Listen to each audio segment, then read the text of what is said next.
कुछ प्रश्न आए हैं जिस पे हम चर्चा करेंगे। पहला प्रश्न है, ध्यान और साक्षी में क्या अंतर है? अनुभव से दोनों एक जैसे लगते हैं।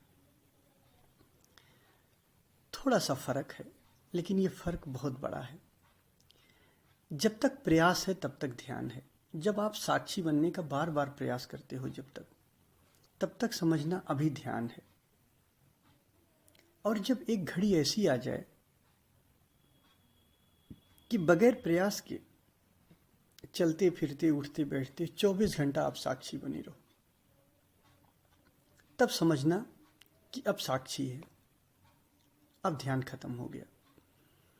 एक घड़ी ऐसी आती है तब जब ध्यान भी छूट जाता है, जब मंजिल आ जाती है, जब आप साक्षी पे पहुंच जाओगे तो ध्यान छूट जाएगा, सहज छूट जाता है। और जब छूट जाता है तो आप उसे छोड़ देना।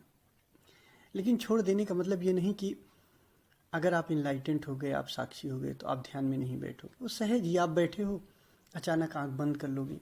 इतना सुंदर वो भाव, उतना सुंदर वो भाव दशा होती है, वो अवस्था होती है साक्षी की, उसमें बैठता है, बुद्ध भी बैठ जाता है काफ़ी देर तक। लेकिन तब उसे प्रयास नहीं करना पड़ता है। बुद्ध भी बैठते हैं ध्यान में, आप भी ध्यान में बैठते हो, आपको प्रयास करना पड़ता, उनको प्रयास नहीं करना पड़ता। तो जब तक प्रयास है तब तक ध्यान है, और जिस दिन प्रयास खत्म हो जाए उस दिन ध्यान खत्म हो जाता है।